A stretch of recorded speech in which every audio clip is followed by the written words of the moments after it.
नमस्कार दोस्तों, मैं colonel Ajay, CEO Ajay astro money Guru first global astro finance digital channel से आपसे मुखातिब होता हूं। आज 14 फरवरी सन 2022। आज के एपिसोड में हम चर्चा करेंगे सोयाबीन के एमपी के क्या भाव रहे। बहुत महत्वपूर्ण होगा, मंडियों के और प्लांट के भाव हैं, बहुत ध्यान से समझ लीजिए और जानकारी नोट कर लीजिए। गौरतलब है कि लगभग एक महीने पहले जब सोयाबीन एवं पाम ऑयल पर सरकार ने एनसीडीएक्स के ऊपर वायदे से में या फ्यूचर में ट्रेडिंग पे बैन किया था और इंपोर्ट ड्यूटी में कटौती की थी, एक बार पुनः सरकार ने इंपोर्ट ड्यूटी में खाद्य तेलों में कमी की। बहुत महत्वपूर्ण ये होगा कि ये तेज़ी या कटौती क्या रंग लाएगी। आपको याद होगा, हमने पहले भी कहा था कि धैर्य रखिए कि इस कटौती से या फ्यूचर ट्रेडिंग से वायदे से बाहर करना सोयाबीन को या पाम ऑयल को या रिफाइंड ऑयल को, ये निश्चित रूप से कोई बड़ा सबब नहीं बन सकता, क्योंकि सोयाबीन एवं खाद्य तेलों पर भारत आत्मनिर्भर बिल्कुल नहीं है। लगभग 60 से 65% आयात करता है।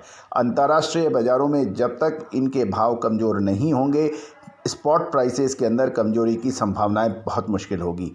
गौरतलब है कि रबी की महत्वपूर्ण फसल ऑयल सीड की सरसों बिल्कुल तैयार हो रही है और यही कटौती सोयाबीन के ऑयल के ऊपर, स्टॉक लिमिट के ऊपर, खाद्य तेलों पे लिमिट के ऊपर सरकार लगातार निर्णय लेती है। ये अक्टूबर माह में भी एक निर्णय लिया था। दोस्तों, आपको याद होगा, अक्टूबर 2021 में भी सरकार ने सोयाबीन एवं खाद्य तेलों पर ड्यूटी की कमी की थी और यही एक दिमाग में रखा गया था कि इससे कालाबाजारी पे रोक लगेगी। और केंद्रीय उपभोक्ता मांग मंत्रालय ने 3 फरवरी को खाद्य तेलों और तिलहन के ऊपर भंडारण सीमा को भी 3 महीने यानी 30 जून तक बढ़ाने का आदेश दे दिया है। इस आदेश में भंडारण की सीमा का जिक्र भी किया गया है और मंत्रालय ने बयान में कहा है कि बैठक के दौरान इस बात पर जोर दिया गया कि राज्य एवं संघ शासित यानी यूनियन टेरिटरी में स्टॉक सीमा के आदेश को लागू करें। बयान में यह भी कहा गया है कि इस कदम से अनुचित व्यवहार यानी मतलब जमाखोरी, कालाबाजारी पर रोक लगने की संभावना है। थोक व्यापारियों के लिए ये 500 क्विंटल, थोक व्यापारियों की खुदरा दुकानें मतलब बड़ी श्रृंखला और रिटेल स्टोर्स के अंदर रिटेलर के लिए सीमा 30 क्विंटल और उनके डिपो के लिए 1000 क्विंटल की सीमा है। और प्रसंस्करणकर्ता अपनी भंडारण क्षमता के 90 दिन के बराबर का स्टॉक रखने की इजाज़त है। ये सूचना और ये विज्ञप्ति जारी हुई है। सरकार ने कच्चे पाम तेल को प्रभावी सीमा शुल्क को घटाकर 5.5% कर दिया है और ये कदम खाद्य तेलों की कीमत को कम करने और ग्राहकों को राहत देने में मदद मिलेगी, ऐसा सरकार का मानना है। कच्चे पाम तेल पर अब 5% का कृषि अवसंरचना विकास उपकर कर लगेगा, जो अब तक 7.5% था। इसमें कटौती से भी फर्क पड़ेगा। पाम तेल पर प्रभावी सीमा शुल्क 8.25 यानी 2.8% की जगह अब 5.5% हो जाएगा। ये एक महत्वपूर्ण सूचना है। 5.5% किया गया सीमा शुल्क, पहले 8.5% था। तो ये एक समझें हम तो इससे यदि गणित को समझें तो इससे लगभग 300 रुपये प्रति क्विंटल तक के भाव गिरने चाहिए। लेकिन क्या ये भाव गिरेंगे, ये एक महत्वपूर्ण प्रश्न है।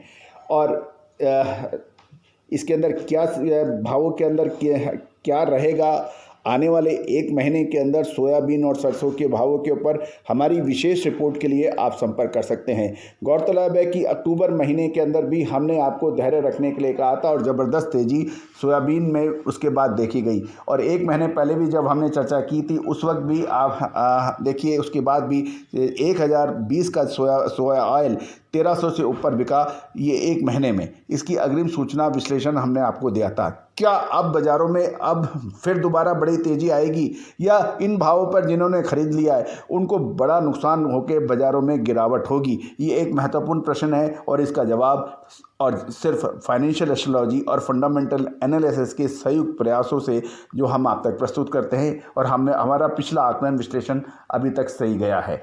दोस्तों, इसके लिए आप हमसे संपर्क कर सकते हैं।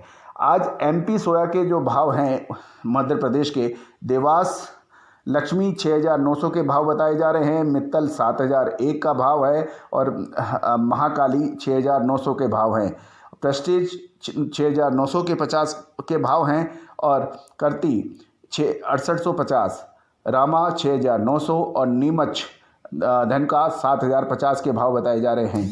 अग्रवाल 7,000 और एमएस 7,050 के भाव हैं और पंचोर एमएस 7,000 के भाव बताए जा रहे हैं। हरदा सालासर 6,850, इंदौर रुचि 6,925 और प्रकाश 6,950 के भाव हैं। इटारसी ऑयल 6,850 और सूर्या एग्रो 6,800 के भाव और खंडवा ऑयल 6,800 के भाव हैं। बैतूल ऑयल 6,925 और उज्जैन एवी 6,950 के भाव हैं और सियोनी आरएच 6,900 के भाव हैं। दोस्तों याद रखना कि ये जो बड़ी तेज़ी पिछले एक महीने में दर्ज हुई है, इसका विश्लेषण आकलन हमने बिल्कुल क्लियर शब्दों में अपने क्लाइंट्स को भी दिया था और अपने शो में चैनल में भी लगातार आपको अपडेट दिया था। उम्मीद है कि आपने इसका भरपूर लाभ उठाया होगा। क्या अब सोया में आने वाली है बड़ी गिरावट, बहुत बड़ी एक प्रश्न चिन्ह है, या फिर होगी बड़ी तेज़ी? हाँ, ये सभी विश्लेषण सोया ऑयल प्लांट्स, सोया ऑयल के स्टॉकिस्ट एवं बड़े व्यापारियों के लिए बहुत कारगर सिद्ध होता है। उसके लिए विशेष रिपोर्ट के लिए आप हमसे संपर्क कर सकते हैं। All the very best, good luck, happy trading.